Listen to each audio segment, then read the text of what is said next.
Back to our YouTube channel CHK classes.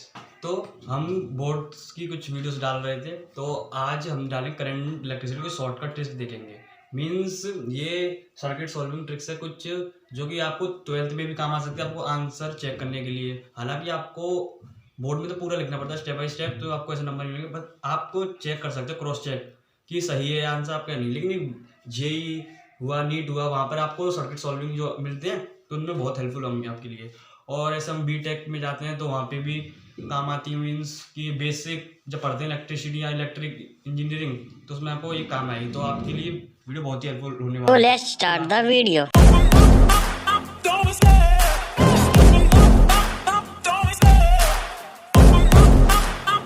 तो देखते हैं short tricks for circuit solving. तो ये तो मैंने कुछ बेसिक लिया कि आपको कुछ रिवीजन कराने के लिए। तो इसके बाद हम कैरी आउट करेंगे। इससे पहले आपको ये जानना जरूरी है सीरीज कॉम्बिनेशन में अगर हमारे पास R1 R2 या Rn होते हैं तो इनका R इक्विवेलेंट होता है R1 प्लस R2। और हम साथ ही साथ कैपेसिटेंस भी कवर करते जाएंगे कि जब कैपेसिटेंस होता है उसका उल्टा हो जाता है। यानी ये जो हम पहले में देखते हैं R इक्विवेलेंट का 1/R1 प्लस 1/R2, तो यहाँ पे 1/C1 प्लस 1/C2 हो जाता है। और सेम हियर जो C1/C2 का पैरेलल कॉम्बिनेशन में है कैपेसिटेंस, तो उनका C इक्विवेलेंट होगा C1 प्लस C2। तो ये दोनों सिर्फ आपको रिवीजन के लिए था कि सीरीज कॉम्बिनेशन में ये होता है और पैरेलल में ये होता है। आपको पता हो, ज़्यादा टेंशन नहीं जरूरत नहीं। तो उसके बाद है ट्रिक बताता हूँ। यहाँ पे ये बहुत काम की है ये वाली। यहाँ पर आप करते हो 1/R1 प्लस 1/R2, लेकिन मैं ऐसे नहीं करता। आपके लिए दिया है 800 ओम दिया है, एक 3200 ओम दिया है, तो आप लिखोगे 1/800 प्लस 1/320। या फिर आप ऐसे करते होगे कि नीचे प्लस करते थे ऊपर इंटू में, मतलब इनका एलसीएम लेके। लेकिन हम करते हैं बड़ा वाला अपन n+1। मीन्स आप भी ऐसे ना बहुत जल्दी सॉल्व होते हैं इससे। मीन्स यहाँ पर है एक आपको दिया 800 ओम, ठीक है, और आपको दूसरा दिया 3200 ओम। तो आपको ये चेक करना है कि जो 800 ओम है वो कितने टाइम्स है 320 का। तो हमको पता है 8 4 होता है 32। तो मीन्स जो 800 ओम वाला रेजिस्टेंस है वो 4 टाइम्स है किसके 320 वाले ओम रेजिस्टेंस के। तो इसका मतलब क्या है, बड़ा वाला अपॉन n+1। बड़ा वाला क्या है, तो इसका R जो होगा बड़ा वाला मीन्स 3200।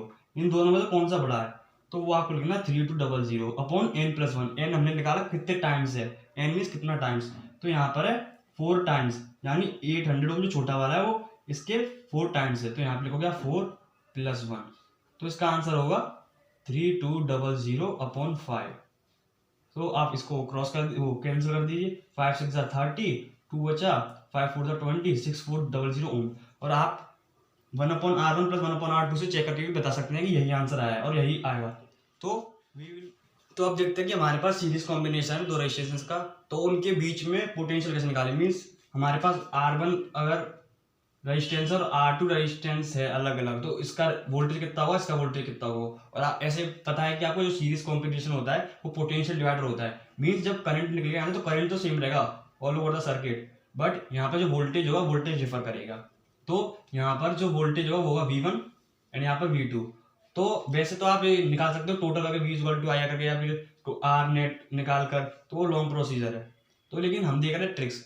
तो यहाँ पर tricks means easy way to find that. Easy आसान तरीका क्या है कि जल्दी से जल्दी निकाल सके। तो आसान तरीका ये है, या आपको अगर V2 निकालना है या फिर V1 निकालना है, तो अगर आपको V1 निकालना है तो जो रेजिस्टेंस दिया है R1, इसके अक्रॉस निकालना है V1 R1 के अक्रॉस। तो R1 अपन total resistance into total voltage, यहाँ से जो निकलेगा, यहाँ से करंट आई जा रहा है लेकिन वोल्टेज कितना है V है, टोटल वोल्टेज मीन्स बैटरी का कितना वोल्टेज है इन दोनों के अक्रॉस। तो सिंपल, अगर R2 निकालना है आपको तो R2 आप ऊपर रखिए, टोटल रेजिस्टेंस नीचे जितना भी दिया है इंटू टोटल वोल्टेज।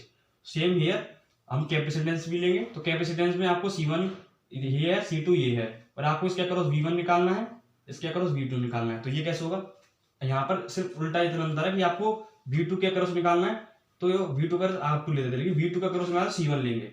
और V1 के क्रॉस निकाल रहे हैं, सॉरी C1 के क्रॉस निकाल रहे हैं V1, तो C2 लेंगे। अपोजिट करना है आपको, सेम जो यहाँ पर किया था, सिर्फ आपको ऊपर जो है वो अलग रख देना है आपको। मीन्स आपको V2 निकालना है तो आप C1 लोगे, और आपको V1 निकालना है तो आप क्या लोगे C2। सो ये होगा यहाँ पर series combination potential divider. Means यहाँ पर आप V1 और V2 निकाल सकते हो। अब देखते हैं पैरेलल कॉम्बिनेशन में जो होता है वो करंट डिवाइडर होता है, मीन्स आपको करंट निकालना है, हमको पोटेंशियल सेम रहेगा। तो वो देखते हैं वो कैसे। तो अब देखते हैं parallel combination is a current divider. I क्या है? करंट। तो मीन्स यहाँ पैरेलल कॉम्बिनेशन हमने R1 R2 लिए हैं, तो वो क्या है? वो करंट डिवाइडर है। हमारे पास करंट आएगा I यहाँ से, तो I1 यहाँ पे जाएगा, I2 यहाँ पे जाएगा। तो अब ये निकालना है हमको कि I1 और I2 क्या होगा। अब अगर आप सोच रहे हो कि ये तो बहुत सिंपल सर्किट है, ये तो हम सीधे सीधे जो ड्राइवर क्या करते हैं, V इक्वल टू आई, मतलब R नेट निकाल लो, पोटेंशियल से डिवाइड मार दो, तो ऐसे कर सकते हैं, लेकिन वो लंबा प्रोसीजर है। और जब आपके सर्किट सब कॉम्प्लेक्स होते हैं ना, तो आपको पर्टिकुलर एक ब्रांच देखनी है, फिर एक लूप देखना है, तो वहाँ पर ये यूजफुल हो सकता है कि आपको एक ब्रांच का करंट मालूम है, तो वहाँ पे आप V निकाल रहे हो, I निकाल रहे हो, वहाँ पे ये हेल्पफुल होते हैं। अब हमको यहाँ पर I1 I2 निकालना है, V1 V2 निकाला था, तो I1 निकालना है आपको, तो उसके I1 के सामने वाला R2 लेंगे opposite upon total into total current. Same here I2 निकालना है, तो उसके अपोजिट I2 निकालना है opposite resistance upon total resistance into total current I जा रहा है। I1 निकालना है, तो उसके सामने वाला अपोजिट इन दोनों का सम इनटू I। और यहाँ पर करंट डिवाइड होता है, लेकिन कैपेसिटेंस में चार्ज होता है, करंट नहीं होता हमारे पास, तो चार्ज टोटल Q है हमारे पास, Q ठीक है। और हमको Q1 निकालना है या Q2 निकालना है, तो Q1 निकालना है तो C1 upon total capacitance into total charge, बस Q2 निकालना है तो C2 upon total into total charge.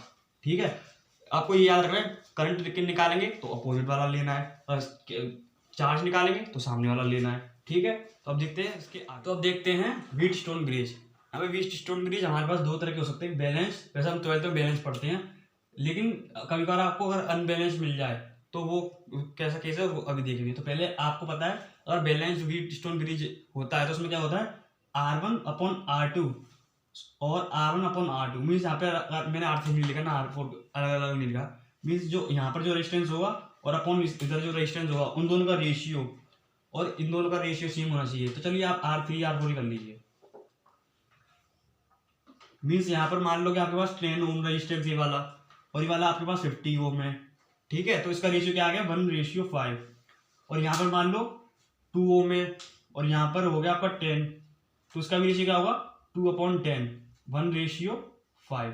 तो ये बैलेंस व्हीटस्टोन ब्रिज है। तो इसका मतलब क्या है, अगर ये अपॉन ये इज इक्वल टू ये अपॉन ये, तो ये बीच वाला हम हटा देते हैं, तो ये वाला आपका जो R5 रेजिस्टेंस है ये आपका हट जाएगा, मतलब इसका कोई काम नहीं है। तो आप सिंपल यहाँ पर जैसे सीरीज कॉम्बिनेशन अप्लाई कर सकते हो, R1 और R3 को ऐड कर देना, और R2 और R4 को ऐड कर देना, फिर उन दोनों को पैरेलल में सॉल्व कर देना आप। तो यहाँ पर हमने R1 10 लिया है और यहाँ पर 2 लिया है, 10 और 2 12, और ये पैरेलल में किसके 50 और 10 के, दैट इज 60। तो अभी हम ये वाली ट्रिक देख चुके हैं कि ये कितना टाइम्स है, ये 12 5 जा, तो क्या करेंगे 60/6 कर देंगे, तो इसका आंसर 10 होगा। तो कितनी जल्दी हो गया, आप 1/12 प्लस 1/60 करके भी कर सकते हो, 10 ओम ही आएगा। तो ये देखते हैं अनबैलेंस व्हीटस्टोन ब्रिज। तो इसमें क्या है, इसका एक फॉर्मूला होता है, फॉर्मूला क्या होता है, आर नेट का, मतलब आर इक्विवेलेंट निकालना पूरे का, जो ये आपको अनबैलेंस व्हीटस्टोन ब्रिज दिया है उसको हम सिंगल एक रेजिस्टेंस आर नेट के इक्वल रख के कर सकते हैं। मीन्स उसका आर नेट क्या होगा, तो उसका फॉर्मूला है R net is equal to R2 R1 plus R1 R3 plus R3 R2 plus R2 R1 upon में R1 plus R2 plus 2 times of R3। तो ये मैंने कैसे किया, मैंने याद नहीं किया फॉर्मूला, याद है कि इसकी ट्रिक क्या है।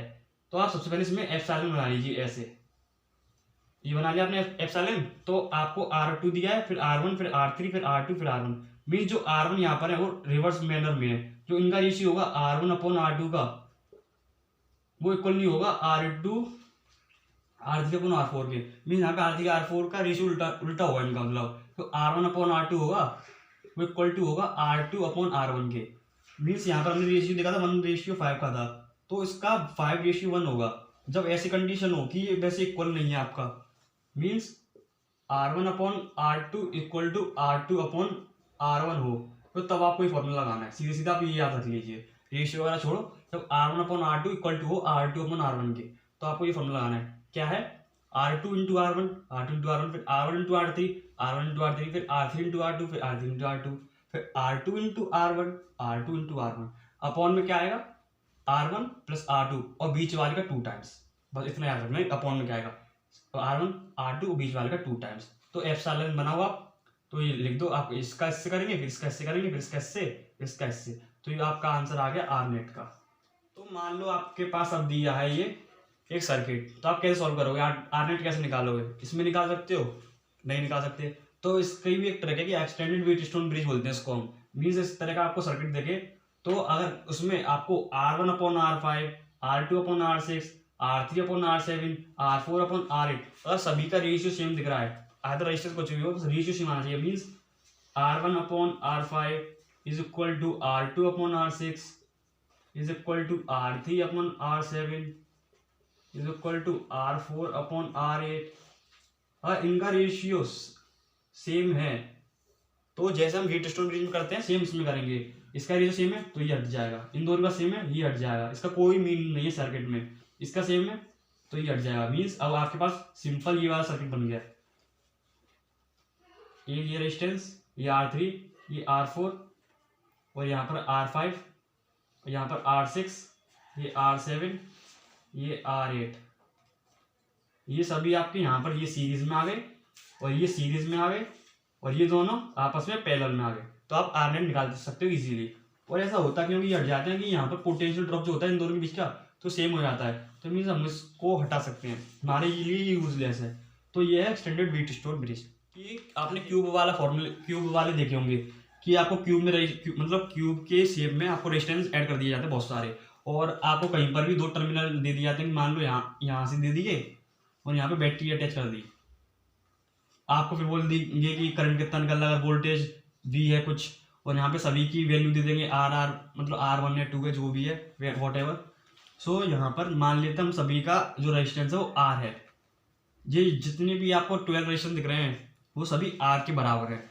तो यहाँ पर भी वैसे तो डेरिवेशन के थ्रू अगर आप बोर्ड में आगा तो ऐसा करना है, लेकिन जेई वगैरह में आपको इजीली कर सकते हो। तो MCQ से 4 नंबर फ्री के मिल रहे हैं आपको, कैसे फ्री के मिल रहे हैं, तो उसके लिए सबसे पहले आपको याद रखना है कि एज, मतलब सिर्फ यहाँ पर 3 कंडीशन बनती है, एज की, एज मीन्स एज ये होती है क्यूब्स की एज, और दूसरी फेस डायगोनल, अभी बताता हूँ क्या है फेस डायगोनल, और तीसरी क्या है बॉडी डायगोनल, मीन्स जो बॉडी डायगोनल होती है वो है तीसरी कंडीशन, बॉडी डायगोनल। तो यहाँ पर आप सभी का आर नेट कैसे निकालेंगे, ये जो आर नेट है वो क्या होगा, तो आपको अगर एज दी है, मीन्स एज क्या है, ये क्यूब की किसी भी एज पर आपको दो टर्मिनल दे दिए जाएं, एक यहाँ पर लगा दिया आपके लिए, मान लो एक यहाँ पर लगा दिया तो ये एज है, एक यहाँ पर लगा दिया, एक पीछे लगा दिया यहाँ पर, तो ये एज है। मीन्स आपको अगर एज पे दिख रहा है वो बैटरी लगते हुए, तो एज का आर नेट क्या होगा 7/12 इंटू आर, ठीक है। तो इसका हो गया 7/12 आर, ये सिर्फ याद कर लेना आपको, बहुत ईजी है। और फेस डायगोनल क्या होता है, ये रहा आपका एक फेस, ये दो फेस, तो 6 फेस होते हैं क्यूब में आपको पता है।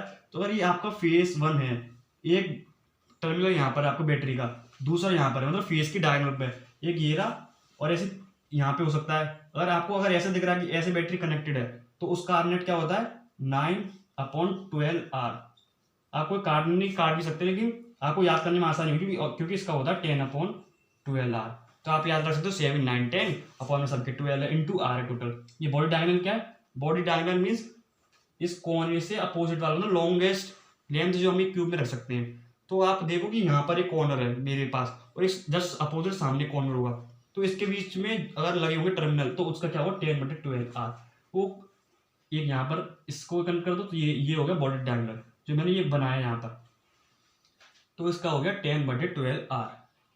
और सेम ऐसे हमने रेजिस्टेंस लगाए हैं, हम कैपेसिटेंस भी लगा सकते हैं। मान लो इनकी जगह सी है हमारे पास, सी कैपेसिटेंस लगे हुए सभी, तो कैपेसिटेंस में आपको क्या रखना है सी नेट मीन्स कैपेसिटेंस नेट जो उसका इक्विवेलेंट निकलेगा वो कितना हो, सभी का उल्टा कर दो आप, एज में 12/7 इंटू सी, मतलब जो एक सी की वैल्यू है, ये आर की वैल्यू थी, एक सी की वैल्यू, इसका उल्टा कर दो 12/9 सी, इसका कर दो 12/10 सी, तो ये आपको कैपेसिटेंस के लिए आ जाएगा। So take screenshot. कुछ देखते हैं सिमेट्रिक सर्किट, मीन्स आपको एक सर्किट दिया है बहुत सारा, तो कुछ आपको वहां पर ये सिमेट्री मीन्स यूजफुल हो सकती है कि आप इजीली सॉल्व कर पाओ। तो इसमें सबसे पहले है, ये आप रामायण छोड़ो, ये मैंने क्या लिखा है वो नहीं देखना, सीधे सीधे मैं बताता हूँ कि आपको ये सर्किट दिया कुछ इस टाइप का, तो इसमें आपको सिमेट्री ढूंढनी है। अगर सिमेट्री मीन्स कि ये रही सिमेट्री, सीधे सीधे ये एक्सिस ऑफ सिमेट्री है, बीच में ये आ रही है और यहाँ पर जो है सेम टू सेम ऐसे मैच कर रहे हैं, तो सिमेट्री हुई आपके लिए। तो ये टर्मिनल जो वाली लाइन है ये आपको एक्सिस ऑफ सिमेट्री है, मीन्स इस लाइन के ऊपर और इस लाइन के नीचे दोनों सेम है। मीन्स कि यहाँ पर जो सर्किट है बना हुआ, नीचे जो सर्किट है वो दोनों इक्वल है, मतलब सेम बने हुए हैं। तो इसका मतलब क्या है कि अगर आपकी टर्मिनल जॉइनिंग द लाइन, अब देखते इसको क्या मतलब, if the line joining the terminal becomes the axis of symmetry, if the line joining the terminal become the axis of symmetry, means जो टर्मिनल है, ये टर्मिनल जो बैटरी से कनेक्टेड है, अगर वही एक्सिस ऑफ सिमेट्री बन जाए, then the perpendicular drawn on it will carry equal potential junction. ये रहा इस लाइन के ऊपर परपेंडिकुलर, मीन्स इस जो परपेंडिकुलर जो है एक्सिस ऑफ सिमेट्री के ऊपर जितने भी नोड्स बनेंगे वो सभी इक्वल पोटेंशियल होंगे। मीन्स यहाँ का पोटेंशियल V, यहाँ का V, यहाँ का V, सभी का V सेम होगा। तो मीन्स पोटेंशियल सेम है, तो मतलब ये यूजलेस है हमारे लिए, इसको हटा देंगे, कोई दिक्कत नहीं होगी हमारे लिए, तो इसको भी हटा देंगे। तो अब आपका ये आगे सीरीज में ये चारों और ये चारों आगे सीरीज में, अब ये दोनों आगे आपके पैरेलल में, आप इसको इजीली सॉल्व कर सकते हो। अब यहाँ पर क्या है, यहाँ पर जो हमने यहाँ पे लिए थे, मतलब टर्मिनल जो बीच में लिए थे वो हमने इसकी बजाय नीचे लिए हैं। मीन्स अब क्या है, if the perpendicular bisector to the line joining the terminal, perpendicular bisector line joining the terminal, ये परपेंडिकुलर बाइसेक्टर जो टर्मिनल की लाइन जो जा रही है उसके ऊपर, become the axis of symmetry, become the axis of symmetry means axis of symmetry, यहाँ पर जो सर्किट है इधर जो सर्किट है वो दोनों इक्वल है, सेम है, then the perpendicular bisector will carry equal potential, जो यहाँ पर था सेम वो यहीं पर है। मीन्स इस जगह जो सारे नोड्स और पॉइंट्स बनेंगे वो इक्वल पोटेंशियल होंगे, यहाँ पर भी होगा, यहाँ पर भी होगा, यहाँ पर भी होगा। तो ये रेजिस्टेंस भी यूजलेस है, हम इनको हटा सकते हैं इजीली। तो आपका ये फिर बन गया, मतलब आप सीरीज और पैरेलल कॉम्बिनेशन का आप इजीली सॉल्व कर सकते हो। तो अब देखते हैं एक क्वेश्चन इसके ऊपर, देखते हैं छोटा सा क्वेश्चन। मीन्स अभी हमने दो कंडीशन देखी थी एक्सिस ऑफ सिमेट्री की, मीन्स टर्मिनल वाली जो लाइन होगी और वो एक्सिस ऑफ सिमेट्री है तो उसके परपेंडिकुलर जितने भी टर्मिनल्स होंगे वहां पर एक को पोटेंशियल होगा। और एक अगर लाइन जॉइनिंग द टर्मिनल्स अगर एक्सिस ऑफ सिमेट्री बनती है, वो दूसरा केस देखा था, तो उसकी परपेंडिकुलर जितने भी वो नोड्स आएंगे उधर एक पोटेंशियल होगा। तो इसमें हमको दिख रहा है कि यहाँ ये जो परपेंडिकुलर डाल रहे हैं लाइन जॉइनिंग द टर्मिनल, ये दूसरा केस जो था उसके परपेंडिकुलर हम जब डाल रहे हैं तो यहाँ पर एक्सिस ऑफ सिमेट्री मिल रही है, यहाँ का सर्किट और यहाँ का सर्किट इक्वल है। तो यहाँ पर हम सॉल्व कैसे करेंगे, लेकिन यहाँ पे तो नोड आ नहीं रही, हम बीच में कोई रेजिस्टेंस उसको कट कर दें। तो आपको बस एक लाइन याद रखनी है, सीधे सीधा फंडा, कि एक्सिस ऑफ सिमेट्री के परपेंडिकुलर काटना है। क्या एक्सिस ऑफ सिमेट्री के परपेंडिकुलर काटना है, बस इतना याद रखना है आपको। क्या एक्सिस ऑफ सिमेट्री के परपेंडिकुलर काटना है, एक्सिस ऑफ सिमेट्री के परपेंडिकुलर काटना है। और हमने पीछे भी देखा था कि जो axis of symmetry axis of symmetry बनी थी फर्स्ट केस उसके परपेंडिकुलर भी काटा था हमने। तो यहाँ पर एक्सिस ऑफ सिमेट्री है, इसके परपेंडिकुलर काटना है। मींस आप ऐसे नहीं काटोगे, ये हो गया पैरेलल, आप सर्किट को ऐसे काटोगे, ये है परपेंडिकुलर। तो हमारे पास सर्किट कैसे बन जाएगा, ये ऐसे, ये ऐसे, और यहाँ पर एक रेजिस्टेंस और यहाँ पर ये दो रेजिस्टेंस आपके ये रहे। अभी बन गया इजी सर्किट, आप इसको इजीली सॉल्व कर सकते हो। आपको कोई सा भी केस मिल जाएगा वहां पे सिमेट्री दिख रही है, तो एक तो आपको दो केस याद रखने जो मैंने अभी बताया, और तीसरा आप ये याद रखो कि एक्सिस ऑफ सिमेट्री के परपेंडिकुलर काटना है। कि काटे कैसे, एक्सिस ऑफ सिमेट्री के पैरेलल ऐसे भी कट सकता है, मींस हम यहाँ काला कर दें, यहाँ काला कर दें, तो दो ट्रायंगल बन जाएंगे हमारे पास, ऐसा कुछ और ऐसा कुछ। तो लेकिन हमें याद रखना है एक्सिस ऑफ सिमेट्री परपेंडिकुलर काटना है। तो ये दो सीरीज में और इसके पैरेलल में ये है, तो इनका आर्क निकाल लेंगे तीनों का। फिर ये जो निकलेगा उन तीनों, वो तीनों सीरीज में आएंगे तो उनका आर्क निकालोगे आप। फिर ये दो सीरीज में, इनके ये दोनों पैरेलल में, तो आपका आर्क फाइनली निकल जाएगा। तो आप कुछ भी इसको आर्क करके आप आर्क निकाल के कमेंट कीजिए। तो एक छोटा सा क्वेश्चन और फिर वीडियो खत्म कर देंगे।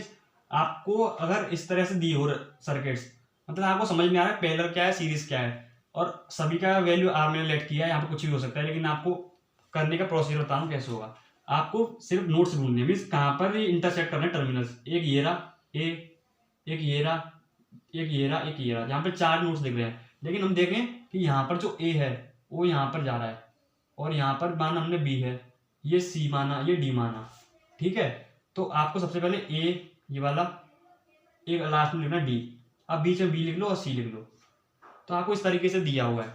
तो ए और बी के बीच में रेजिस्टेंस दिया हमको, तो हमने ए और बी के बीच में रेजिस्टेंस बना दिया है। फिर आपको दिया है सी सी और डी के बीच में, तो हमने बना दी सी और डी के बीच में। फिर आपको दिया है बी और सी के बीच में, फिर बी और सी के बीच में बना दिया। अब यहाँ पर दिख रहा है ए वाला जो पॉइंट है वो कनेक्टेड है सी से, तो ए वाला कनेक्ट कर दिया हमने सी से सीधे, ये क्या है वायर है, वायर से सीधे हमने कनेक्ट कर दिया। और यहाँ पर बी वाला जो पॉइंट है वो कनेक्टेड है डी से, तो आपने बी वाला पॉइंट कर दिया कनेक्ट डी से, और ये बैटरी से कनेक्ट है ए और डी, यहाँ पर बैटरी लगी होगी, ठीक है। तो अब आपको दिख रहा है कि सीधे सीधे आप इसको सॉल्व कर सकते हो, कैसे? तो अब आपको सीधे सीधे दिख रहा है पैरेलल में। पैरेलल कैसे है कि ये जो शॉर्ट वायर है ना, इसका जो टर्मिनल है आप यहाँ पे कनेक्ट कर सकते हो, और इसका जो टर्मिनल है आप यहाँ पे कनेक्ट कर सकते हो। तो ये कुछ ऐसी कंडीशन बन गई, ये आपके है तीनों पैरेलल में, एक ये रहा, एक ये रहा, एक ये रहा। तो आपको पता है कि ये सभी अब जब आर होंगे तो इनका आर नेट क्या हुआ, R/3 1/R करके आप देख सकते हो। तो सिर्फ ये एक चीज़ बतानी थी आपको। So thanks for watching this video, hope आपको अच्छी वीडियो लगी होगी, और अच्छी लगी तो एक सब्सक्राइब बनता है।